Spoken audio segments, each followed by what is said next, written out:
Can you believe my stepmom, after everything, tried to steal my inheritance? She thought she had me cornered, but what she didn't know was that my dying father, a movie producer, had orchestrated the most unbelievable, satisfying trap imaginable just for her. Okay, so this wild story, it happened to me recently. I'm 24, and I grew up pretty privileged. My dad, Theo, he's a movie producer, super successful, though maybe not a household name internationally, since we lived in a smaller country. He was just 24 when he met my mom. They fell in love, got married, and then I came along. But tragedy struck almost immediately. My mom, she passed away right after I was born due to complications. My dad, bless his heart, he was a single parent for nearly a decade. He could have had anyone, but he always put me first. He built his wealth during those early years, a fortune. We moved to a big film city when I was 12. That transition? It was rough. I got bullied relentlessly at school. These two guys, James and Jake, they'd pick on me every single day, mostly about my clothes, which, let's be real, my dad picked out. The breaking point was when they pushed me down some stairs.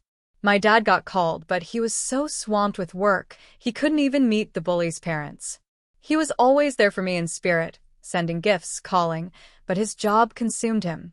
So, he made the toughest decision. He sent me to live with my grandparents. They were absolute angels, truly. They raised me like their own. My dad would visit on holidays, but that was it for 6 long years. It's no surprise, then, that I grew pretty distant from him. A part of me always felt that sting of abandonment. When I was 15, I started to notice whispers. My grandparents, they were talking about something concerning my dad, hushed tones. I confronted them, secretly hoping it meant he wanted me back home. But the truth was a punch to the gut. My dad had remarried. This woman, Lisa, he'd met her on a set. They'd eloped the day before and were coming to visit. I was not happy. It felt like he'd just started a whole new family, leaving me behind. I pouted, but I had no choice but to wait. The moment Lisa walked into my grandparents' home, I got a bad vibe. She was all pretension, sickeningly sweet to my face. Her smile didn't reach her eyes. I just remember thinking, thank God I don't live with my dad anymore. We talked, and she revealed she was divorced with 2 kids. 2 kids. My dad asked if I wanted to live with them now that I was older, but I flat out refused. The abandonment still stung too much.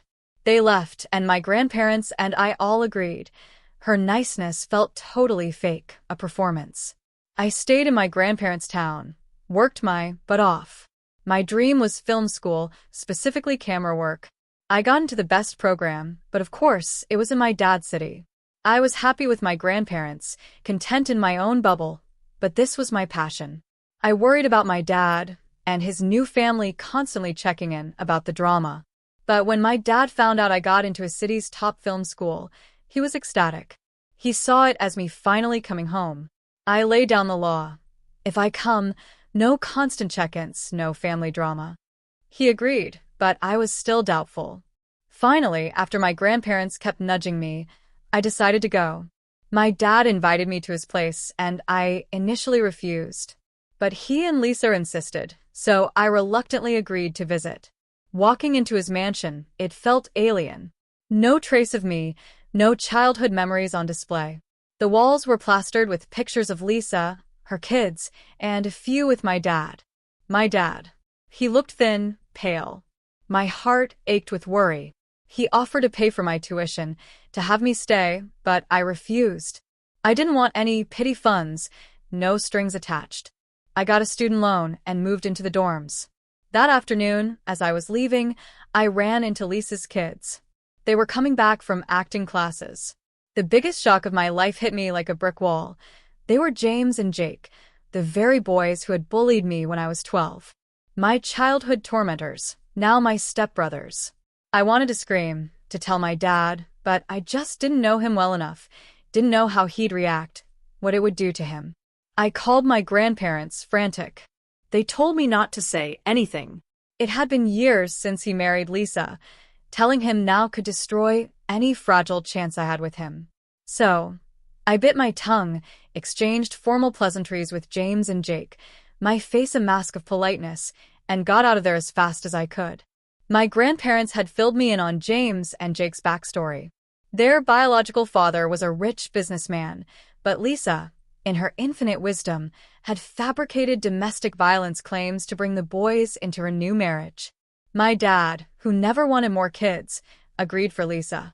He'd known them since they were 15. They never let him forget they weren't his. They took his money, his generosity, and threw it back in his face. They even openly berated him in front of family. These two were a huge reason why I'd been kept away from my dad in the first place. Lisa, of course, did nothing to smooth things over. She simply didn't care about their atrocious behavior. It was slowly but surely ruining my dad. Their marriage, already rocky, seemed to stabilize a bit once I was in the city. My dad started confiding in me, hinting at how miserable he was with Lisa, how she spent his money pushing her kids' careers, even though he suspected it was all a scam. I didn't interfere, just listened, a quiet confidant, but I knew, deep down, this marriage was doomed. During my college years, I'd visit my dad on weekends, but I never felt truly welcome at his place, so I eventually stopped. Then, just after I started college, I got the devastating news. My dad had late-stage, aggressive cancer. Only a few years left. Seeing him in such pain was agonizing, but honestly, what hurt even more was seeing how utterly miserable he was in his marriage.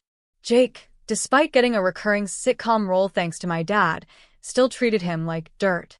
Neither of Lisa's kids ever saw him as a father. My dad tried so hard to connect, to earn their affection, only to be used like an ATM. And Lisa? She saw no problem with any of it. It was heartbreaking. By the time my father was on his deathbed, Lisa had completely stopped visiting him in the hospital. She barely showed up. He cried to me during his final days, heartbroken, feeling completely abandoned by his wife and stepchildren. Even though we weren't super close, his raw pain, his profound loneliness, it was unforgettable. I even tried talking to Lisa, begging her to look after him, to be there. Her response? Cold, insensitive. I'd rather look after my future than wait for someone to become past. Just wow. She truly was one of the worst people I've ever met. My dad passed away soon after I finished my course. At his wake, Lisa made a grand appearance for maybe 15 minutes, max, only when the big industry names were there. Her sons? They didn't even bother to show their faces. Right then and there, a cold resolve settled over me. I decided these people were never going to be my family. I planned to leave the state and pursue my film career elsewhere, to get away from it all. But then, a week after the wake, my dad's lawyer summoned me to the mansion. "At your earliest convenience," he said. The tone was urgent. When I arrived, Lisa and her kids were already there, simmering with impatience. My dad's lawyer began. He explained that before he passed, my dad had finalized his will. He was leaving me almost 70% of his entire estate, including the mansion. 20% went to his parents, my amazing grandparents, who were already well off. And for Lisa and her kids, just 10% and a condo in the city. Then, the lawyer read a final message from my dad to me, a heartfelt apology for not being the father he wished he could have been. I was overwhelmed, tears welling up, a mix of grief and unexpected affection. But the real shocker? That hit Lisa and her children like a tsunami. Her face contorted with rage, a grotesque mask. She shot me a venomous look, then stormed out of the mansion, her kids trailing behind her, their own faces a mixture of disbelief and fury. I turned to the lawyer, still reeling, asking what might happen next. He just calmly assured me, "Whatever they try, it'll be illegal. You have nothing to worry about." Suddenly, my plans to leave the state vanished. I had a home now, my home. I called Lisa soon after. My voice, I admit, was laced with a certain satisfaction. "You need to get your and your kids' stuff out," I told her. "This isn't your home anymore." She blew up. "How could you be so cruel? After everything we've been through?" And I, with a sweet, almost innocent tone, echoed her own words back to her. "I'd rather look at the future than my past." She hung up immediately. The taste of her own medicine must have been incredibly bitter. For days, I got nasty texts, but honestly, after what she put my dad through, I relished her misery. I left for the weekend to visit my grandparents, to tell them everything. They weren't as shocked as I was. They'd suspected Lisa's true intentions for ages. But they were relieved she was finally getting what she deserved after how she'd treated my dad in his final days. I had a good, albeit dramatic, weekend with them. When I got back to the city, my mansion door was wide open. My heart pounded. Burglary? My mind raced, picturing strangers ransacking my new home. I immediately called the cops and my dad's lawyer. He was the only one I truly trusted and felt I knew well enough. The cops went in, and sure enough, there they were, Lisa and her kids. They'd broken in. They acted completely stupid, oblivious to the gravity of the situation, claiming it was their home, that no one could kick them out. They even blamed my dad's lawyer for fabricating the will with me. Theo, Lisa's dear husband, James and Jake's father. They whined, their voices dripping with self-pity, would never do this to us. The cops were furious at their immature antics and were ready to cuff them. But my dad's lawyer stepped in. "Don't send them to jail just yet," he said to the police. "I have a better plan." I was suspicious, but I listened, telling the cops to hold off. The lawyer pulled the officers aside, whispered something, and they left almost immediately, their faces intrigued. Then he invited me, Lisa, and her kids inside. "Wait here," he instructed, his voice calm. "I have something to show you." Left alone with them, I was genuinely scared. The air crackled with tension, but Lisa knew better than to risk an assault charge. So we sat, silently fuming, as they continued to mutter about fraud, their eyes burning holes into me. Soon, the lawyer returned, carrying a small box. What he revealed next, no one saw it coming. Apparently, my dad had known for a while that Lisa was cheating on him. When he got sick and her behavior shifted so drastically, he went to his lawyer. To safeguard my future, he added a clause to the will. Lisa and her children could receive an additional 30% of his assets, taken from my share, but only if she remained faithful for the rest of his life, and she had to formally consent to this arrangement. Lisa's face lit up, a greedy gleam in her eyes. She immediately agreed, practically snatching the paper to sign.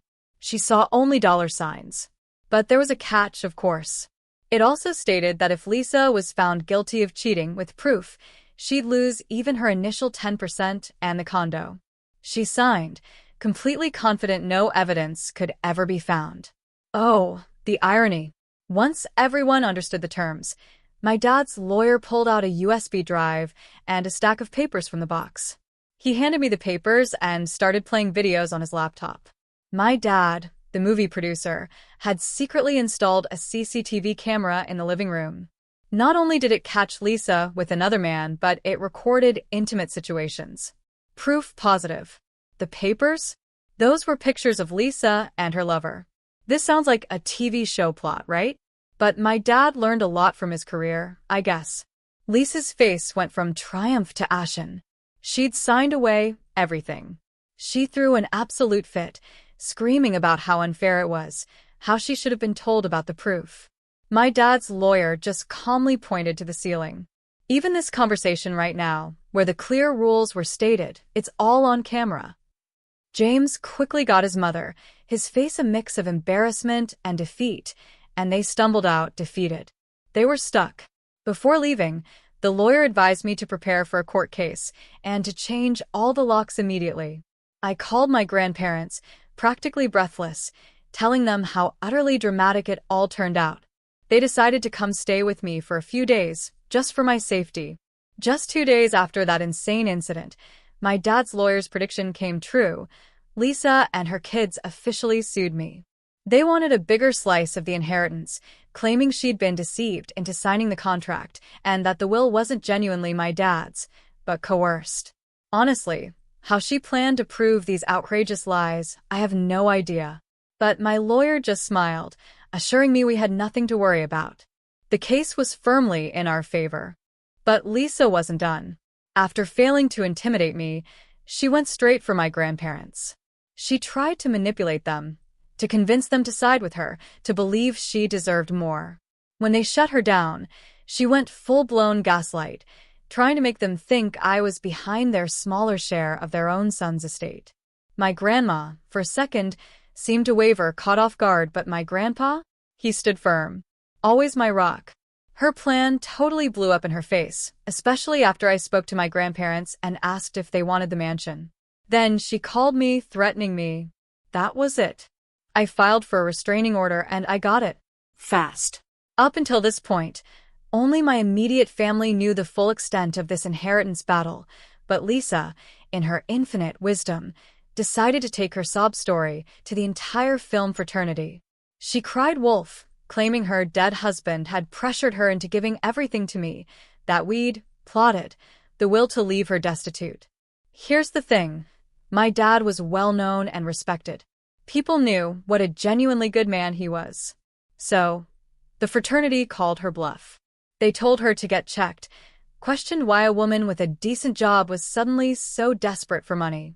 Her attempt to gain sympathy spectacularly backfired. Even Jake, thanks to his mother's antics, lost the job my dad had helped him get. The production company wanted nothing to do with such controversy. The only truly negative fallout? Local tabloids picked up the story, and now they were hounding me and my grandparents for comments. My lawyer told us to lie low, but it's getting harder every single day. The constant attention was draining. Hey again, things have only gotten more complicated. I truly thought Lisa would back off after losing credibility in the industry and Jake losing his job. But, of course, I was wrong. She just doubled down. This time, she's not just targeting me, but my friends and other family, spreading vile lies, trying to completely isolate me. The first blow? My dad's lawyer received a letter from Lisa's legal team claiming I was emotionally unfit to manage the estate. Her argument? That I was still grieving and incapable of handling such complex affairs.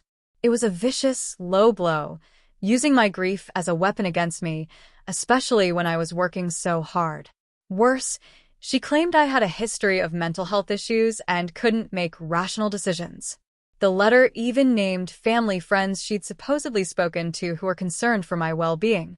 I mean, how did she even convince these people? Some I hadn't spoken to in years.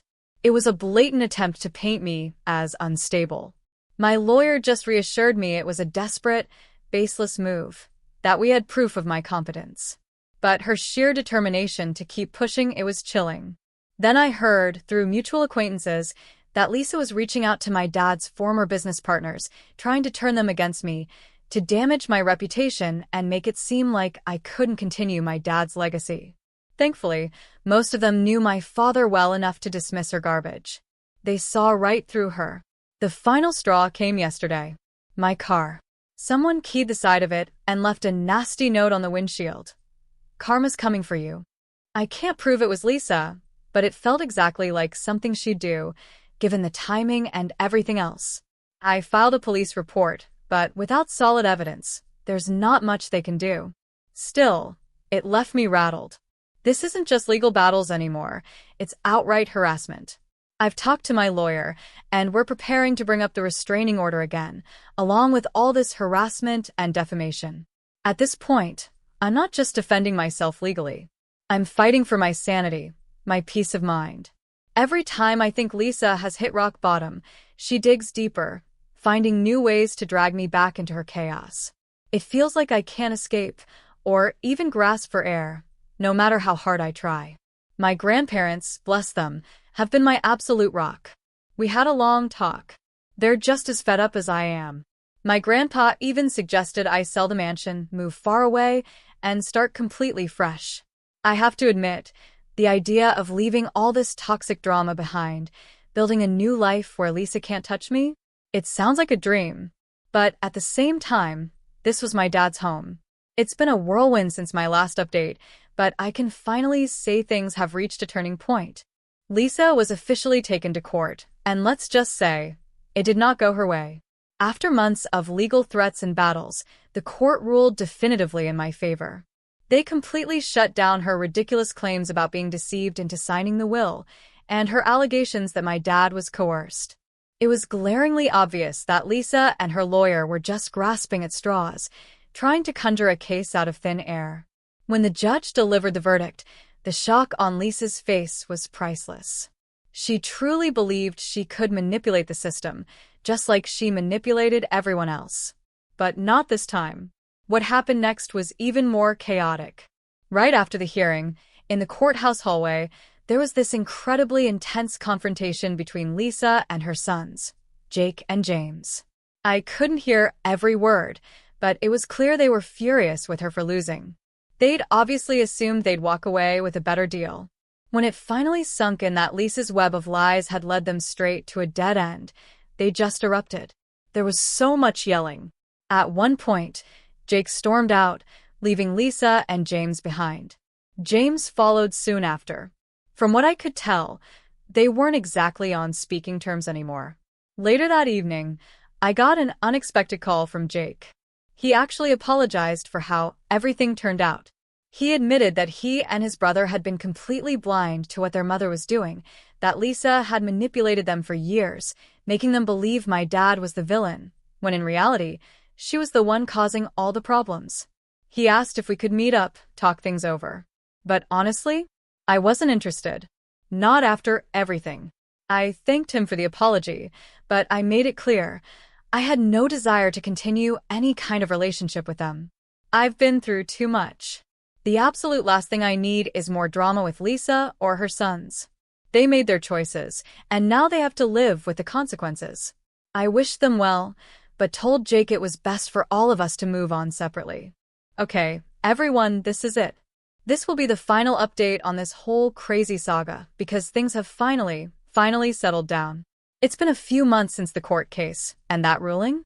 It was such a monumental relief. There was just no sympathy left for Lisa, not from me, not from her own sons, and certainly not from the public. She tried to manipulate, to lie her way into a bigger share of my dad's estate, and in the end, all she had to show for it was utter humiliation. After the court case, I released a brief statement through my lawyer. I wanted no more drama, so I kept it simple. The will was legitimate. The court confirmed my father's wishes, and I highlighted how hurtful and utterly unnecessary all of Lisa's actions had been, especially after everything my dad did for her and her kids. I made it clear I wouldn't comment further. I was moving on. Since then, Lisa's situation has only worsened. Her attempts to play the victim and garner sympathy failed spectacularly. The industry my dad helped her get into? They've pretty much turned their backs on her. Who wants to work with someone who airs their dirty laundry and manipulates so shamelessly? Word got around fast. The last I heard, Jake and James have completely cut ties with Lisa. They moved out of the condo and haven't spoken to her since. Through mutual acquaintances, I heard they tried to find work in the industry, but no one wants to take a chance on them after all this. It's sad, I guess, but I honestly can't bring myself to feel bad. They stood by her, supported her lies. My grandparents? They've been everything. Absolutely nothing but supportive. Once everything was settled, I offered them the mansion as a gift. They were hesitant at first, humble as always, but eventually they accepted. I know my dad would have loved for them to have it. It feels like the right thing to do, and honestly, it gives me so much peace of mind knowing the mansion is in good hands. They've already started planning renovations, updating things while keeping the heart of the home intact. It's their space now, and I'm so happy for them. As for me, I'm finally moving on to a new chapter. A huge project came up overseas, and I'm taking it. It's a massive career opportunity, and it truly couldn't have come at a better time. After everything with Lisa, I realized I desperately needed a fresh start. New scenery, new challenges, a chance to focus on myself and my work, far away from all the toxicity that's plagued me for years. Before I leave, I've been spending every moment I can with my grandparents, soaking up their love and peace. This whole journey has been wild. It's shown me the absolute worst in people, but also the incredible strength you find when you stand up for what's right. What about you? Have you ever had to fight for what was rightfully yours? Or seen justice served in the most unexpected way? Tell me your thoughts in the comments below. I'm really curious to hear what you guys think.